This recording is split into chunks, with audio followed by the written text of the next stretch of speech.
الطيبين ومن تبعهم بإحسان إلى يوم الدين. أما بعد، فإن أصدق الحديث كتاب الله، وخير الهدي هدي النبي صلى الله عليه وسلم، وشر الأمور محدثاتها، وكل محدثة بدعة، وكل بدعة ضلالة، وكل ضلالة في النار. Na ndugu zangu katika imani, na semina dai na maimamu, naendelea na somo letu la fiqh, ambapo tunazungumzia kitabu zaka. Tukaangalia tukaangalia mlango wa kwanza ambao una masaili mbalimbali, ambayo tutazama masala ya kwanza ni taarifu ya zaka, tutazama masala ya pili hukumu ya zaka na dalili yake, tutazama masala ya tatu ambayo ni hukumu ya yule mwenye kupinga zaka, tutazama masala ya nne hukumu ya mwenye kuzuia au kugoma kutoa zaka kwa ubakhili, na masala ya tano tukatizama mali ambazo inawajibika kuzitolea zaka. Tukatizama masala ya sita ambapo ni hikma za kuwajibisha zaka, lakini pia nani ambaye anawajibika kutoa zaka, kwa maana shuruti za zaka. Na masala ya saba tukatizama vipengele au vigawanyo vya zaka. Kwa hiyo mlango wa kwanza ulikuwa na masaili saba, na tukatizama kwa niingia mlango wa pili, albabu thani, mlango wa pili. Na mlango wa pili pia tulianza na masala ya nane na ambayo ni zakatu daini. Mlango wa kwanza ulikuwa una masala manane. Tunaingia katika mlango wa pili, ndio tunauanza. Na tunauanza mlango wa pili, fi zakati dhahabi wal fidda, kuhusiana na zaka ya dhahabu na fidda. Baada ya kutaja mali ambazo inawajibika kuzitolea zaka, anaingia kwenye ufafanuzi wa moja baada ya nyingine. Akasema albabu thani fi zakati dhahabi wal fidda wa fihi masail, mlango wa pili ambao unazungumzia zaka ya dhahabu na fedha, na hapo kuna masail. Ndani ya mlango huo kuna masail. Almas'alatu alula hukmu zakati fihima wa adillatu dhalik. Mlango wa kwanza unazungumzia hukumu ya zaka katika dhahabu na fedha na dalili za kuonyesha hilo. Na hapa tukumbuke kuwa tunapozungumzia dhahabu na fedha hapa, usitoke katika akili zetu kwamba leo tunatumia pesa. Kwa dhahabu na fedha hapa ni ile iliyokuwa ikitumika zamani, kwamba dhahabu na fedha ndio thamani ya vitu, ndio naenda kununulia kitu. Leo hatuendi kununulia kitu dhahabu na fedha, tunaenda kununulia vitu pesa. Kwa hiyo tunaposema dhahabu na fedha, zaka yake hapa tunaingiza fedha kwa lugha yetu ya leo. Ama dhahabu na fedha kama madini tutayazungumzia na nafasi yake inategemea. Kwa hiyo sisi tukatafuta hapa, mbona hakuna pesa hapa? Pesa zimo humu, kwa sababu ni thamani tunanunulia vitu leo, kama zamani walivyokuwa wakitumia dhahabu na fedha kununulia vitu. Anasema tajibu zakatu fi dhahabi wal fidda, inawajibika zaka kwenye dhahabu na fedha, kwa kauli Ta'ala, walladhina yaknizuna dhahaba wal fidda wala yunfiquna fi sabilillah fabashirhum bi'adhabin alim. Na wale ambao wanalimbikiza dhahabu na fedha na wala hawazitoi katika njia ya Allah subhanahu wa ta'ala, watu hao fabashiruhum bi'adhabin alim, wabashirie kuwa watakuwa na adhabu ya kuumiza. Aya inayofuatia imetaja pia adhabu hizo ambayo haikutajwa hapa, lakini imetajwa katika hadithi inayokuja mbele. Anasema wala yutawaadu bihadhihi al-uquba illa ala tarki wajibin, na wala haikemewi kwa adhabu hii kali isipokuwa kwa kuacha wajibu. Kwa maana adhabu hii kali ambayo Allah subhanahu wa ta'ala ameitaja hapa, anasema hawezi kukemea kiasi hiki na uzito wa adhabu kali kiasi hiki isipokuwa itakapokuwa imeachwa wajibu. Kwa hiyo dhahabu na fedha ni wajibu kuzitolea zaka.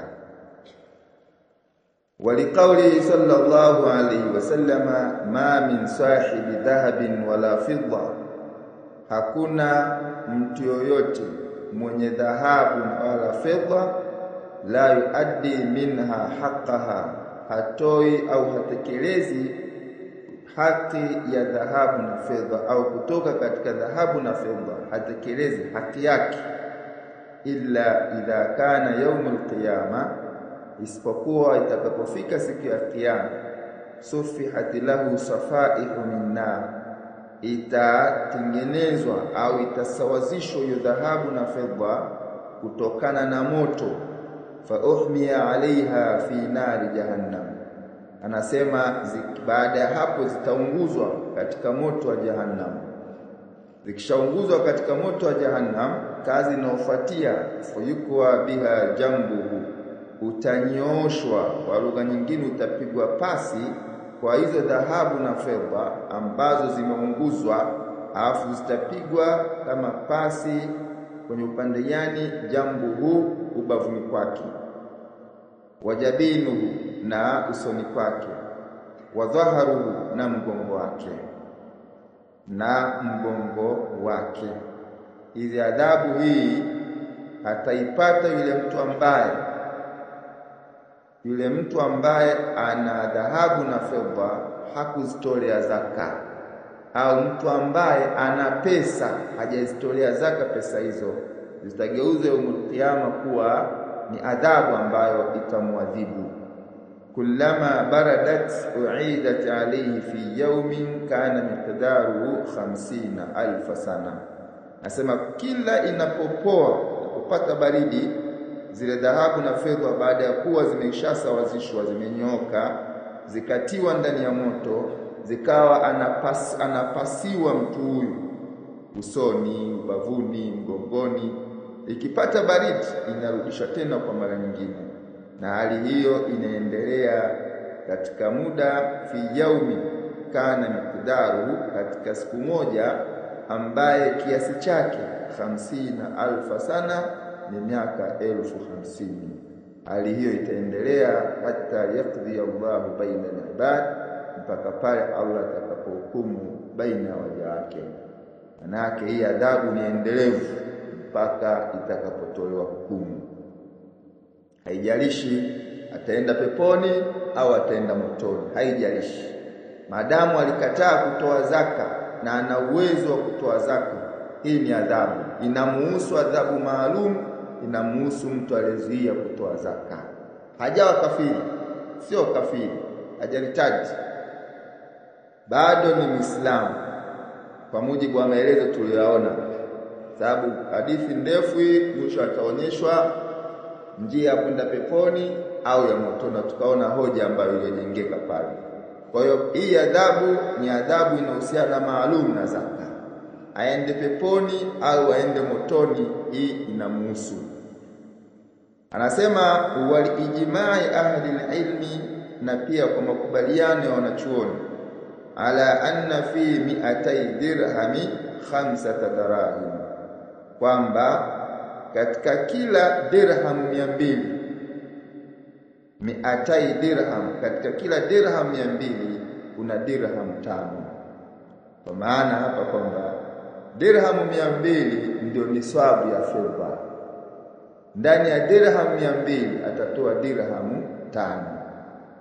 Wa ala anna adh-dhahaba idha kana 20 mithqal, na pia wakubaliana kwamba dhahabu itakapokuwa na uzito wa 20 wa qimatuhu 100 dirham, na kima cha dinari 20 kiasi chake ni dirhamu 200, tajibu zakatu fihi, inawajibika zaka katika hili. Hapa kuna mahesabu. Kuna dirhamu 200 kwenye dhahabu na kwenye fedha. Dirhamu 200 ndio niswabu kwenye dirham. Kwenye fedha anaposema dirhamu anakusudia upande wa fedha, anaposema dinar anakusudia dhahabu. Kwa dirhamu ikiwa 200 ndio niswabu ya fedha, dinari ikiwa 20 ndio niswabu ya dhahabu. Sasa hapa dirham 200 anatoa 5 katika katika dinari 20. Anasema kiasi cha dinari 20 ukithamanisha na dirham ni sawa na dirham 200. Maana yake ni kwamba dinar inaizidi dirhamu, yani dinari moja ni sawa na dirham 10.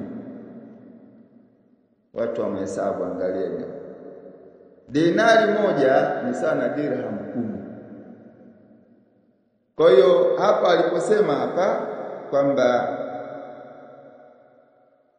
walijimai ahli alilm ala anna fi 200 dirham 5 dirham, na pia kwa makubaliano wanachuoni kwamba dirhamu 200 ni sawa na dirhamu 5, kwa maana unatoa dirhamu 5.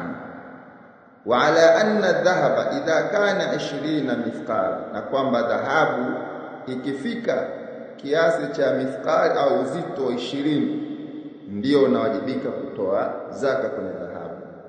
Wa qimatuhu, na thamani yake sasa ya 20 mithqal, thamani ya dirham 20 dinari 20 100 dirham ni dirham 200, tajibu zakatu fihi. Imeeleka hapo? Imeeleka? Bado? Yani hapa labda si ni hesabu. Yani dirhamu zikiwa 200, dirhamu zikiwa 200 ni sawa na dinari 20.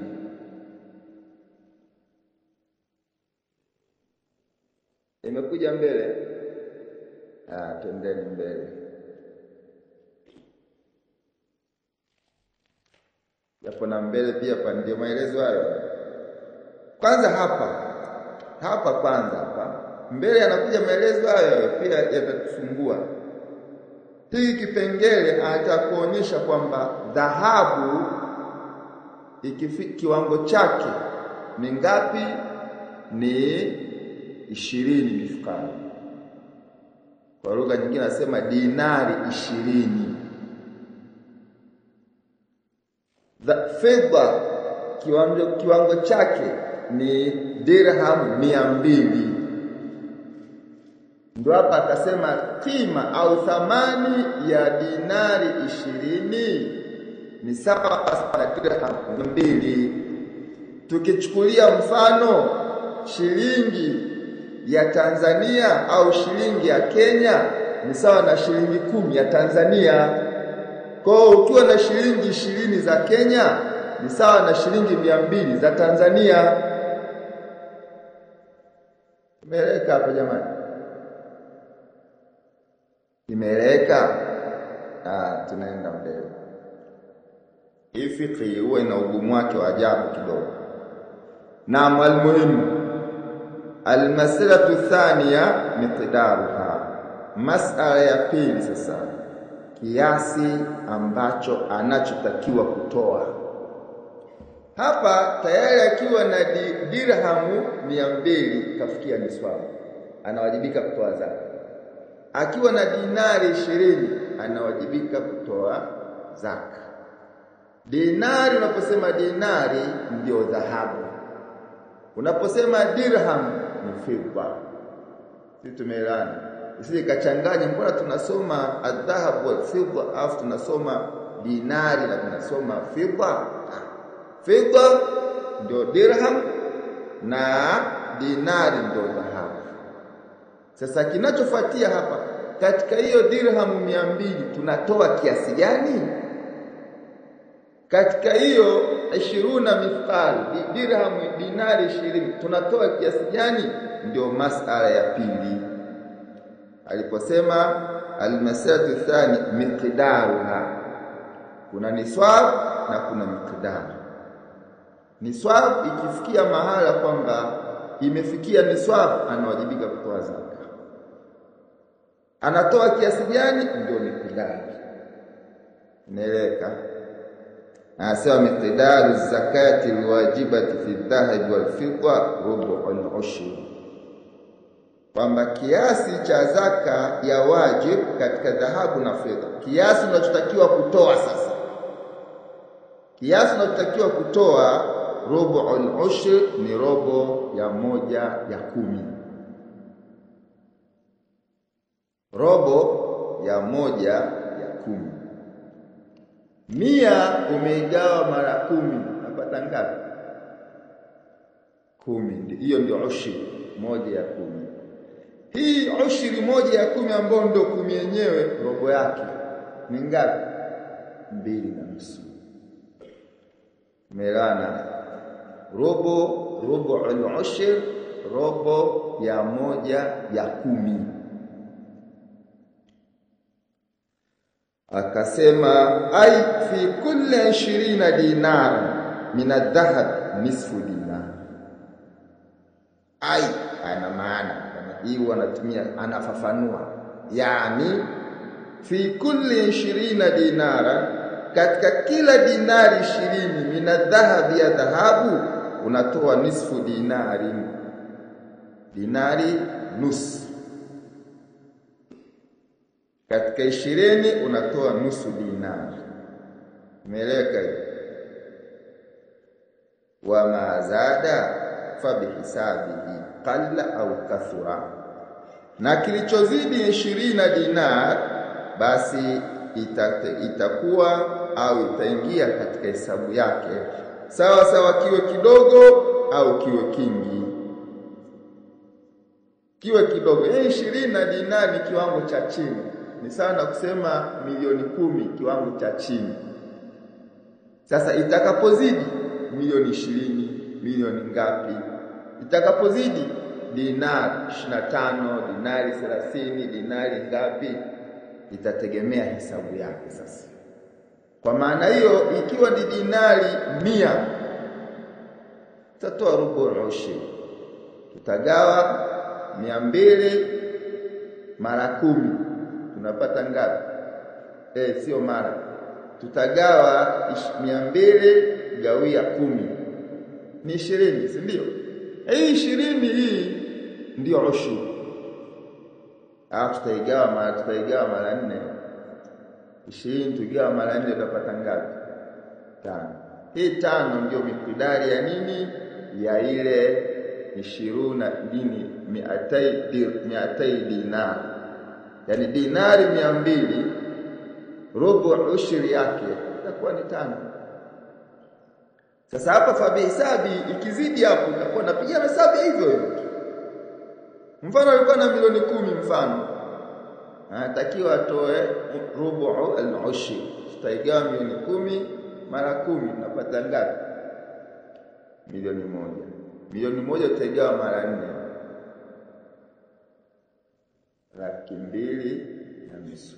Hiyo ndio robo al-ushr ya milioni 10. Sasa ikizidi kama milioni 20 haiwezi kuwa tena 250,000.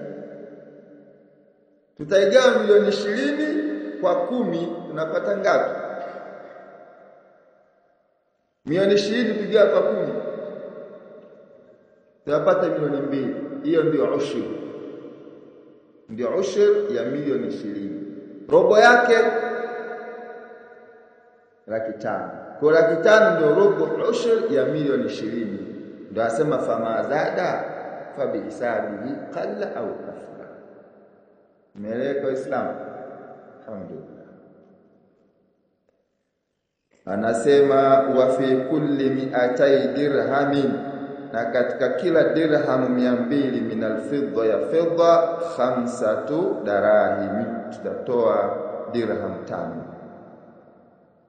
Wa mazada fa bihisabihi, kinachozidi basi kitakuwa ni katika hesabu yake, kama tulivyofanya kwenye dinar hivyo kwenye dirham.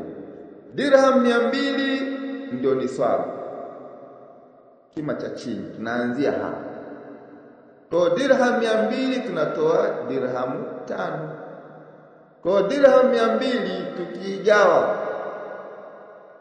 kwa 10 tunapata ngapi? 20, si ndio? 20 tukigawa kwa 4 ndio tunapata robo, ambao ni 5. Ndio hii hapa nilisema 5 darahim. Sasa tukiwa na dirham 1000 kwa bihisabi, 1000 tunaigawa mara ngapi? Tunaigawa kwa ngapi? Kwa 10. Tunapata 1000 tukigawa kwa 10 tunapata ngapi? 100. Hii 100 ndio ushu moja ya 10. Alafu tunagawa kwa 4 ili tupate robo 25. Kwa hiyo dirhamu 1000 zaka yake ni ngapi? Ni dirhamu 25. Ndio fama zada, anasema mazada fa bihisabihi. Kwa hatuwezi tukangangania pale 5 tu wakati na dirhamu 1000, tutakuwa tujapata robo wala ushi. Hatuwezi tukangangania 5 tu wakati ana dirhamu 5000. Si tutaigawa kwa 10 alafu tutafuta robo yake. Mafhumu hapa? قال لقوله صلى الله عليه وسلم في كتاب الصدقه, kwa maelezo ya Mtume sallallahu alaihi wasallam katika kitabu cha sadaqa, ambao tunaweza tukaita kama waraka aliyosambaza kwenda kwa magavana wake mkoa mbalimbali. Rika ambao ni dhahabu, kullu 200 dirham rubu'ul ushr, kwa maana kila wa firika kulli 200 dirham, na katika rika ambao ni dhahabu na ni fedha, kila 200 dirham 200 atatoa rubu'ul ushr. Kwa dhahabu na fedha mikidari yake ni ngapi? Ni rubu'ul ushr. Niswabu yake ndio zinatofautiana, lakini ukizipiga kwenye mahesabu zinazidiana 10 tu. Dinar inaizidi fedha 10, fedha inaingia kwenye dinar fedha inaingia kwenye dhahabu mara 10. Imeleka wal hadith, na pia kwa mujibu wa hadith ya Mtume sallallahu alaihi wasallam, walaysa alayka shay'un, na haiwajibiki kwako chochote, yani anakusudia fi dhahabi, katika dhahab, hata yakuna laka 20 dinar, mpaka iwe kwako 20 dinar. Kwa maana huwajibiki kutoa zaka kama utakuwa una chini ya dinari 20.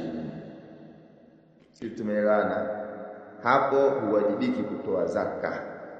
Pia akasema fa idha kana laka 20 dinaran, anakufanua ikiwa unamiliki au ikiwepo kwako dinari 20, wa hala alayhi alhaulu, na ikaipitia hiyo dinari 20 mwaka, fa fiha nisfu mithqal, hapo utatoa nusu mithqal, kwa maana yenye uzito wa nusu.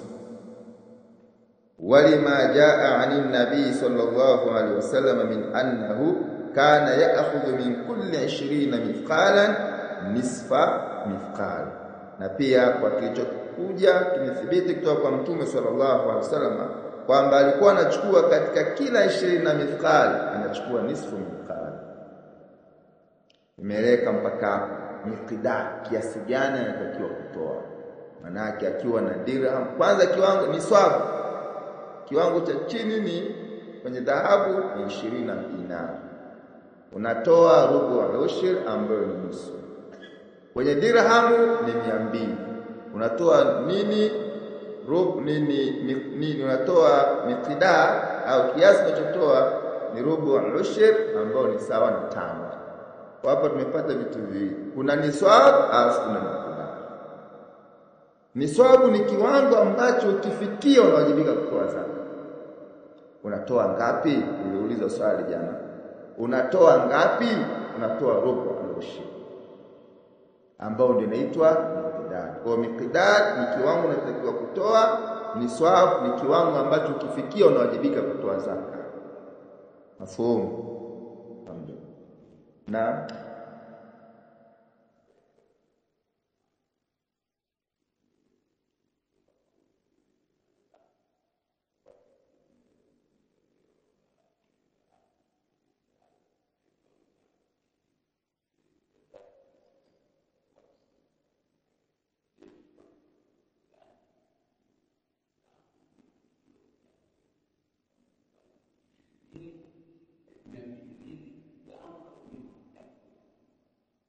tunakuja inshallah, liko mbele.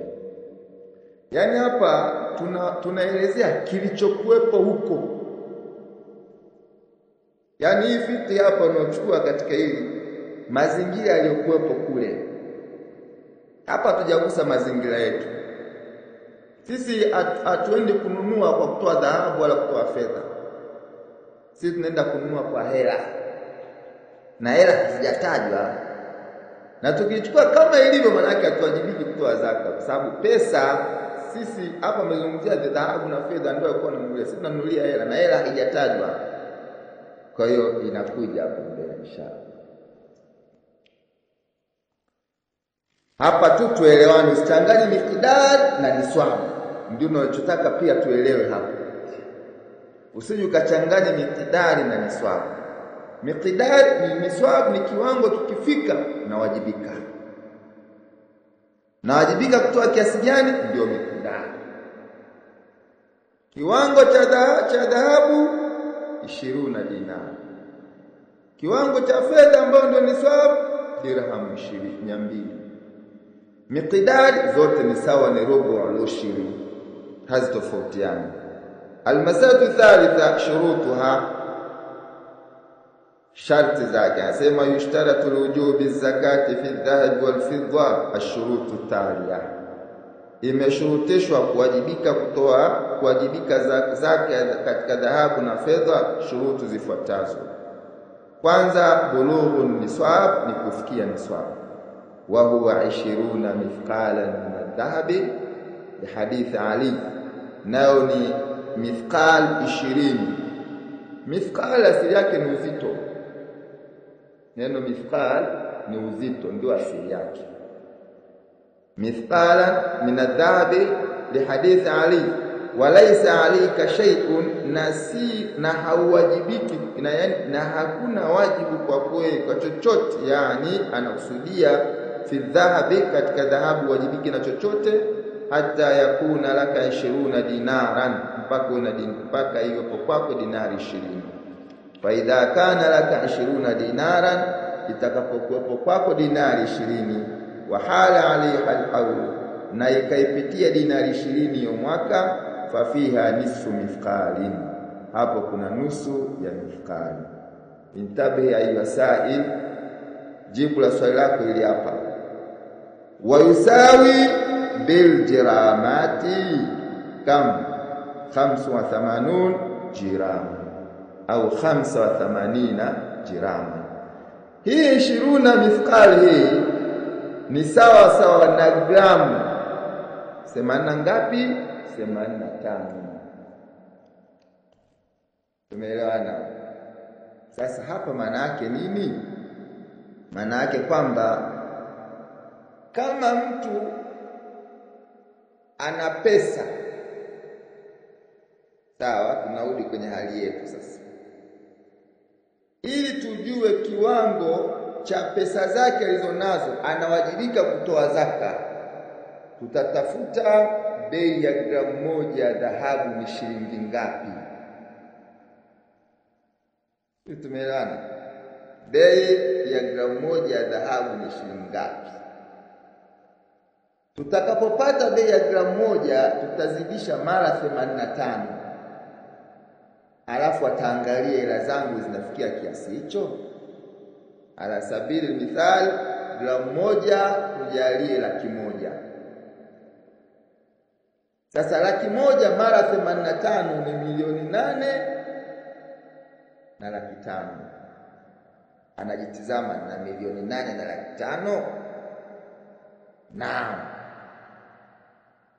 Kabla tuenda kwa masharti mengine, milioni 8 na 500,000 anayo tayari, kishafisha niswabu.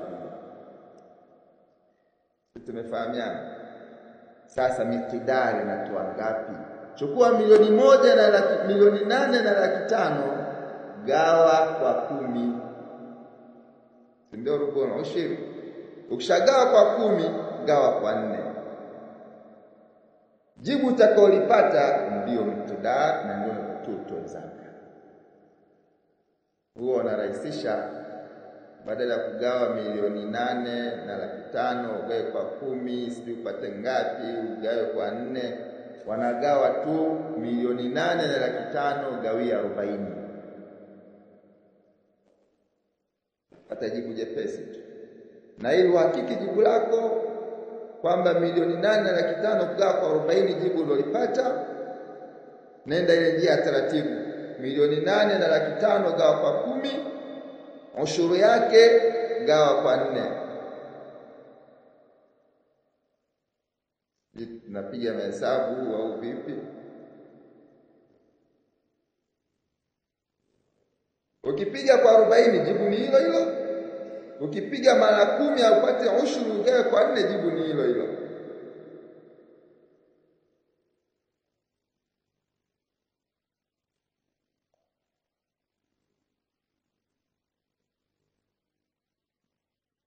Ukipata mniambie tuendelee.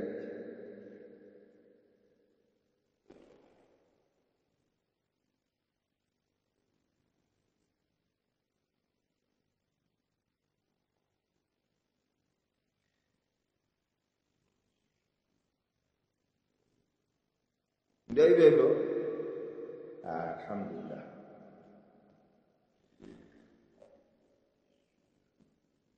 Sasa angalia kwenye milioni 8 na 500,000 natoa bei gani? Ila ndogo sana. Laki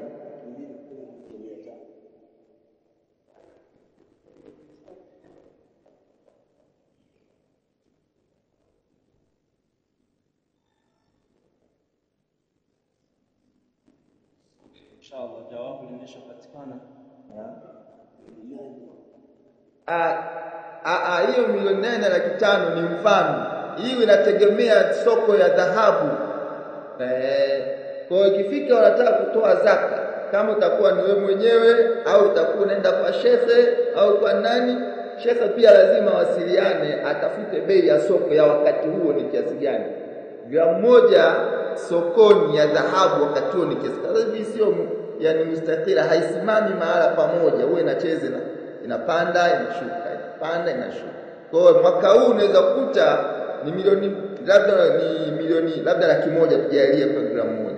Mwakani unaweza kukuta labda 200,000.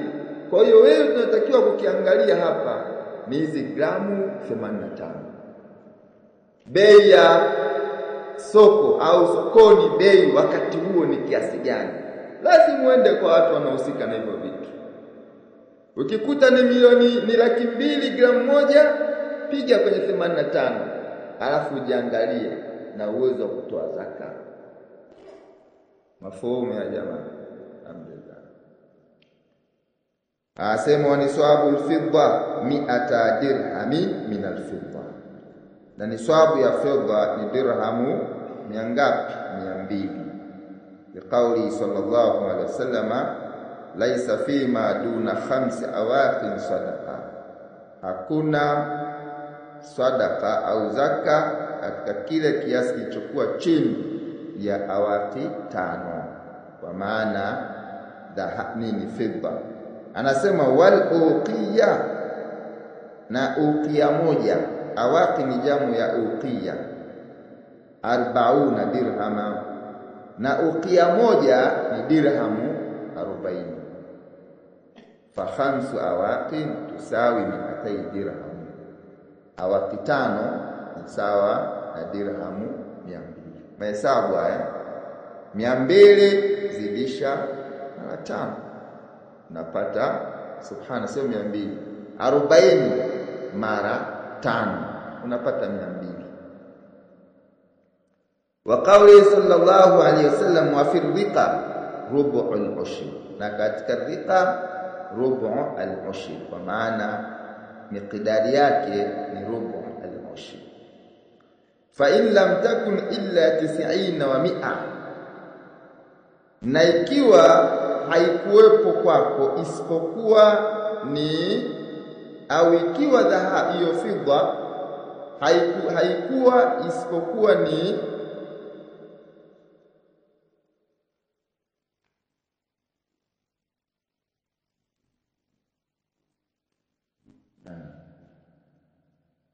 asema ikiwa na 190, maana yake imepungua 10, falaisa fiha shay'un, hakuna katika hilo chochote katika zaka, illa an yasha rabbuha, isipokuwa atakapotaka rabbuha, kwa maana mmiliki wa ile 90 wa 190, sio mola wake hapa, sio mola wake. Rabbu ni mlezi au mwenye au mmiliki. Utasikia wanaitwa pia Rabbul Mali, mwenye mali katika mambo ya muamala huko kwenye mudharaba. Hapa kwa haraka kwa faida, wamefuatilia wamekuta gramu moja kwa leo ni sawa na 262,788. Kwa hiyo hii kama utatoa zaka leo zidisha mara 85. 62,788, yani zaidi ya, yani mara 2, ile 8,500,000 mara 2 na ziada, iko juu sana, juu sana. Na almuhimu, naona tumeshughulisha kidogo, ngoja tu. Hapana, hatujashughulisha. Inshallah ilikuwa ni mfano. Naam, illa an yasha rabbuha, isipokuwa kitaka yule mwenye ile dirham 190, yani hapo ni fiari yake, pamoja na hii bana, mimi naamua kutoa zaka au naamua kutoa. Waqad ajma'a al-ulama ala anna nisab al-fidda, na hakika wamekubaliana wanachuoni kwamba niswabu ya fidda ni 5 awaqin, ni awaqi 5, wa niswabu adh-dhahab 20 mithqala, na niswabu ya dhahab ni mithqali 20. Tumaliza sharti la kwanza. Sharti la pili, baqiyatu shuruti al-amma, ni shuruti za jumla zile zilizobakia, allati sabaqat, ambazo zimetangulia, fi man tajibu alayhi zaka, katika mas'ala anayozungumzia katika yule anayewajibika zaka, wa hiya al-islam, nalo sharti hilo mojawapo ni Uislamu, wal hurriya, na uhuru, wal milku tamu, na umiliki kamilifu, wa hawalani al-hauli, na kupitia mwaka. Wakad sabaka al-kalamu alaiha, na maelezo katika hizo shuruti yamekwisha tangulia. Al-mas'alatu ar-rabi'a fi dhammi ahadihima adh-dhahab wal-fidda ila al-akhir. Mas'ala ya 4 ni kuijumuisha na kuikusanya moja ya dhahabu na fedha kwenye nyingine.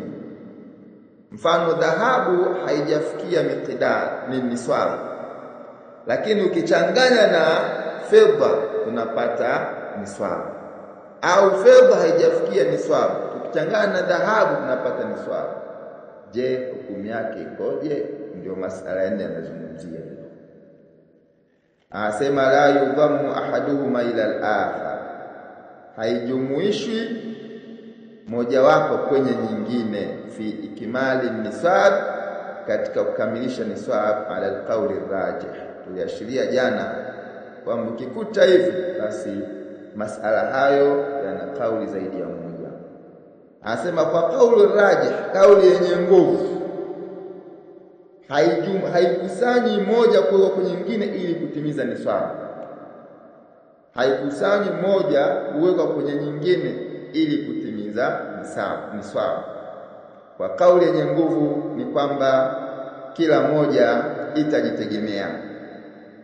Kila moja itajitegemea.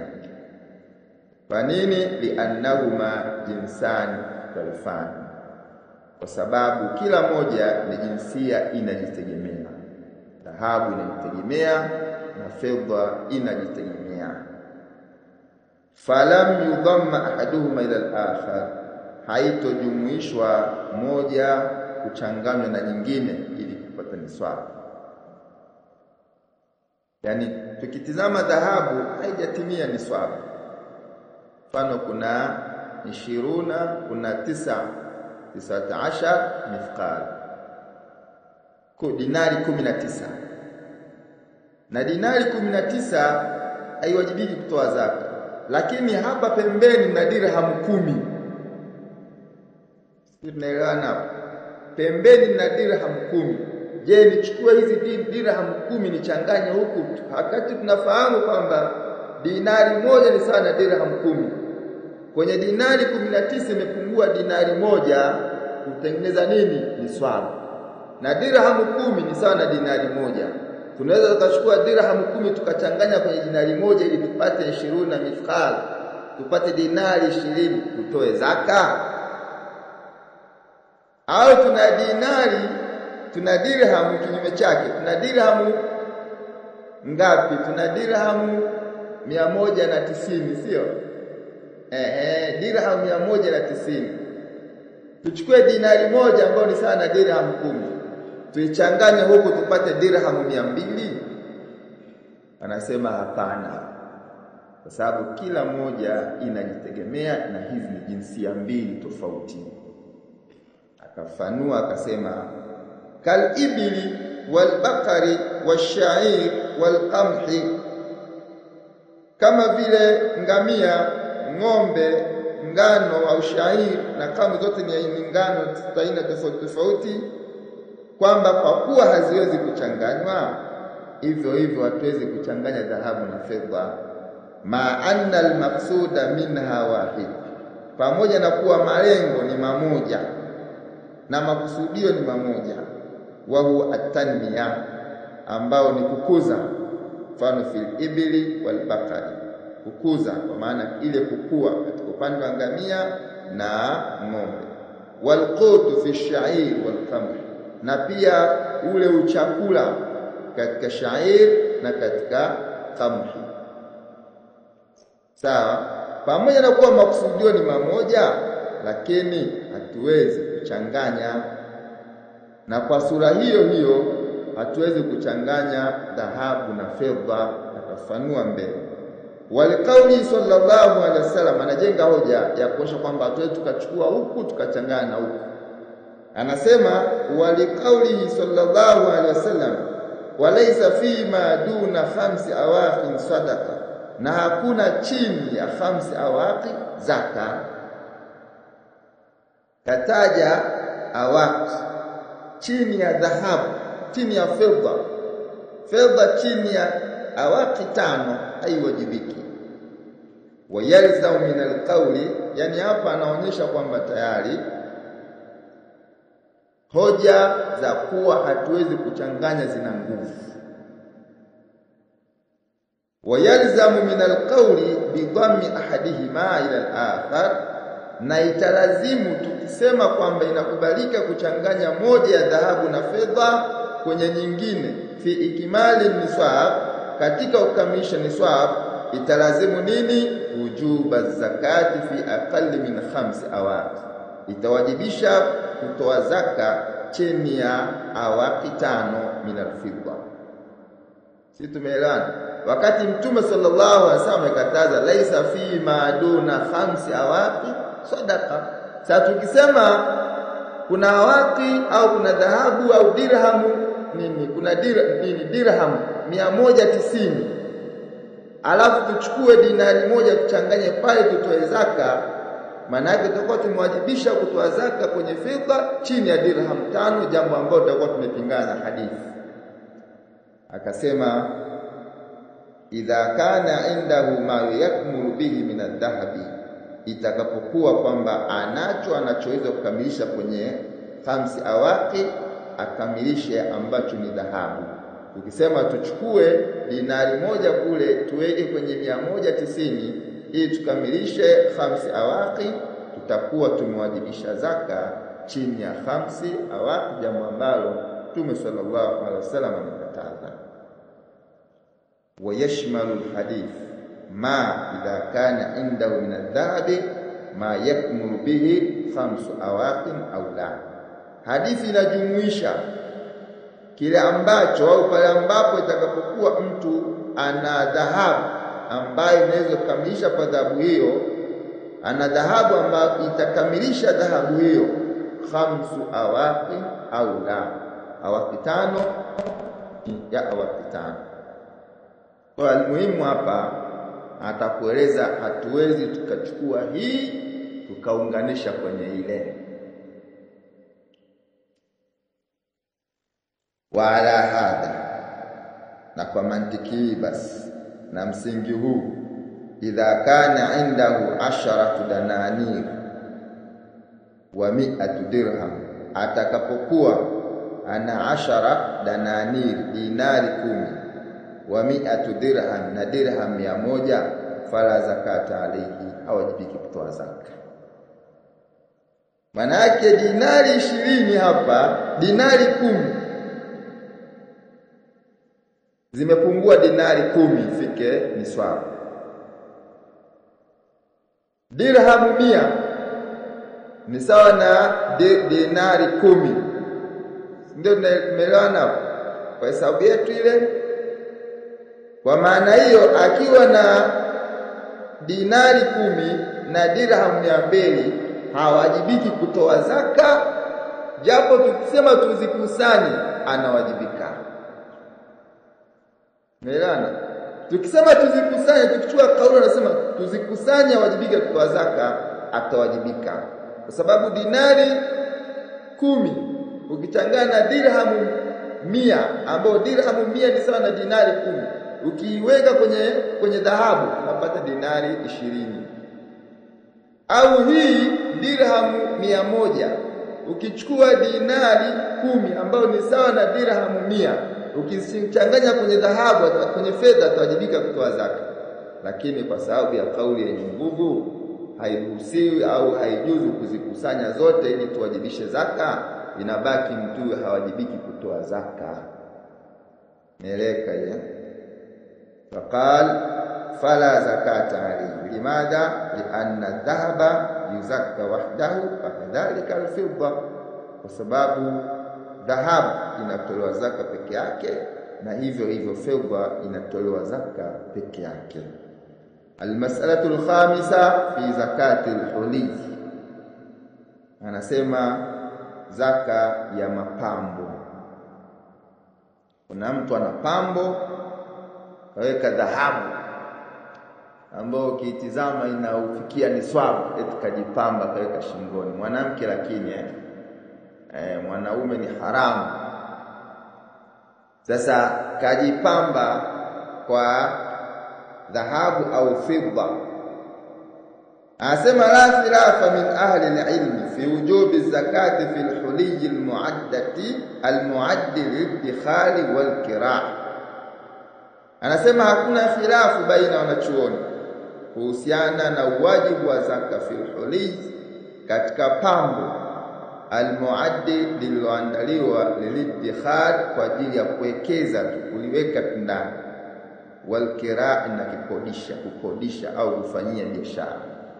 Hakuna khilafu baina wanachuoni kuhusiana na uwajibu wa hilo katika zaka. Wa fil huliy al-muharram, na pia katika pambo ambalo lililoharamishwa. Nasema wanachuoni hakuna khilaf, la khilafa baina ahli al-ilm fi wujubi zakat fi al-huliy al-mu'addil lid-dikhal wal-kira'. Anasema hakuna khilafu baina wanachuoni kuhusu kuwajibika au wajibu wa kutoa zaka katika pambo lililoandaliwa kwa ajili ya kuweka ndani tu, wal-kira', na pia kukodisha, wa fil huliy al-muharram, na katika pambo ambalo lililoharamishwa.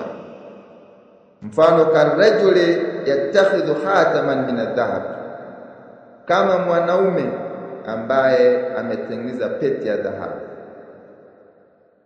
Pete ya dhahabu kaitengeneza mwanaume, au almar'a, au mwanamke ambaye tattakhidhu huliyan, amelifanya kuwa ni pambo, suni ala surati hayawani, iliyotengenezwa katika sura ya mnyama, au fi surati hayawani, au katika pambo hilo kuna picha ya mnyama.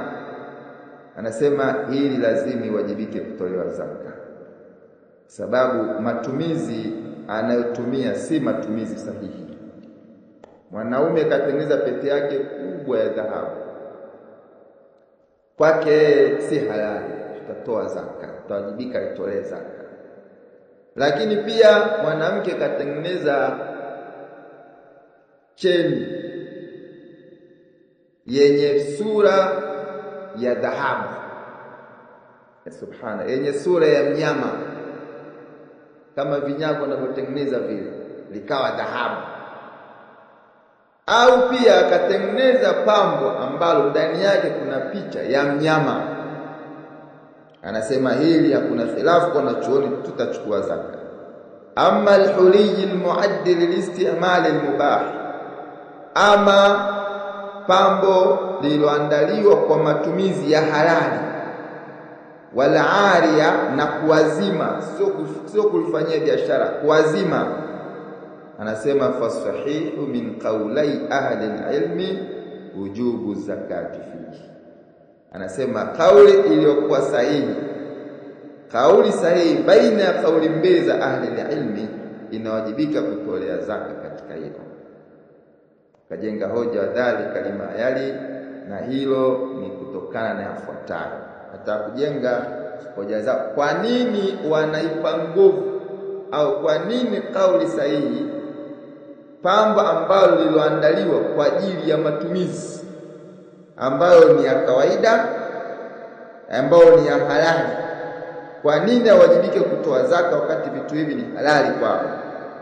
Mfano, mwanamke akatengeneza cheni yake ya kawaida tu, lakini ya dhahabu, na ya dhahabu. Anasema moja ya hoja, umumu nususi alwarida fi wujubi zakati min adh-dhahab wal fidda, ni kuenea kwa nususu zilizokuja zinazowajibisha kutoa zaka katika dhahabu na fedha. Kwa maana kuna nususu zilizokuja hazikuainisha kwamba ni ya matumizi ya halali au matumizi ya haramu, ni matumizi yanayokubalika au yasiyokubalika. Imekuja tu kuonyesha kwamba ni dhahabu na fedha inatakiwa itolewe zaka. Wa hadha al-umum yashmalu al-huliy wa ghayrahu, na kuenea huku kwa nususi hizi kunajumuisha mapambo na yasiyokuwa mapambo. Anaeleza watu wa usul fiqh kwamba inapokuja dalili ikaonyesha kujumuisha kila kinachoweza kuingia pale, basi tabakia katika umumu wake vile vile mpaka ije dalili ya kuivua. Sasa kwa maelezo haya na kwa hoja yao hii kwamba hakuna dalili ya kuja kuvua dhahabu na fedha ambao ni pambo la kawaida, anasema pili, marawahu ahlu sunan an Amr ibn Shu'aib an abihi an jaddihi, ni kile walichopokea ahlu sunan, wale watu wanne wale, zile sunanul arba, Ibn Majah, sunan Ibn Majah, sunan Tirmidhi, sunan Abi Daud na sunan An-Nasa'i. Wanasema wa ma rawahu ahlu sunan an Amr ibn Shu'aib an abihi an jaddihi anna mra'ata atat ila rasulillahi sallallahu alaihi wasallam, kwamba kuna mwanamke mmoja alikuja kwa mtume sallallahu alaihi wasallama, wa ma habnatun laha, na akiwa na binti yake huyo mwanamke, wa fi yadi ibnatiha maskatani, na katika mikono wa binti yake kuna mabangili mawili, ghalidhatani, mazito, minadhahabi, yaliyotengenezwa kutokana na dhahabu. Faqal, akasema mtume sallallahu alaihi wasallam kumwambia mama huyu, atuaddina zakata hada, je, unatoa zaka ya haya mabangili mazito haya ya dhahabu aliyovaa mwanao? Qalat la, ile mama akasema hapana, sitolee zaka. Qal ayasurruka an yusawwiraki Allahu bihima suwarain min nar, je, inakufurahisha Allah subhanahu wa ta'ala kuyavisha, an yusawwiraki Allahu bihima, kukuvisha Allah subhanahu wa ta'ala kwa mabangili haya aliyovaa mwanao, suwarain min nar, mabangili mawili ya motoni. Katika lugha ya sheria, inapokuja kemeo kama hili, ya inapokuja mazingira haya, yanaonyesha kwamba hiki ambacho unachokifanya ni haramu. Hakumwambia toa, amekuja kwa kemeo, kwa maana kumvalisha mwanae mabangili haya mazito ya dhahabu afu hayatolei zaka ni kosa. Kwa hiyo kama ni kosa, kinyume chake yatolee zaka. Akasema sasa, fakhala'atuhuma, ile mwanamke akayavua, wa alqatuhuma ila nabii, na akayatupa kwa mtume sallallahu alaihi wasallam. Sasa wanachuoni wanasema wa hadha alhadith nassun fil mawdu', yani wanaposema nas, kwa maana hakuna kupepesa, kwamba hadithi hii imelenga moja kwa moja kwenye maudhui tunayozungumzia ya pambo kutolewa zaka au halitolewi zaka. Wenyewe wanaposema nas, hilo halipepesi, linaunganisha pale pale panapokusudiwa. Anasema walahu shahidun, pia hadithi ina shawahidi na hadithi zingine zinaiunga mkono, fi sahih wa ghairihi, katika sahih al-Bukhari, sahih Muslim na sehemu zingine. Hoja ya tatu wakasema, wali anna hadha alqawla ahwat, na kwa sababu kauli hii ya kutolea zaka pambo kama ambavyo ilivyoelezwa hapo, anasema ndio nzuri, ambayo inatoa tahadhari zaidi. Kwa maana kama asipotoa wakati alitakiwa atoe, ataingia kwenye madhambi. Ili asiingie kwenye madhambi kwa tahadhari, atoe. Pia wa agra ulidhima, na pia ni kauli ambayo inamvua mtu na kumtakasa na dhima zaidi, liqaulihi sallallahu alaihi wasallama, dama yaribuka ila ma la yaribu, acha lisilokutia shaka na lifanye lile ambalo halikutii mashaka. Wa billahi tawfiq. Asante. Bakia na masala sadisa katika zaka ya urudu tijara. Namshukuru mwalimu, kisha tunawashukuru wasikilizaji.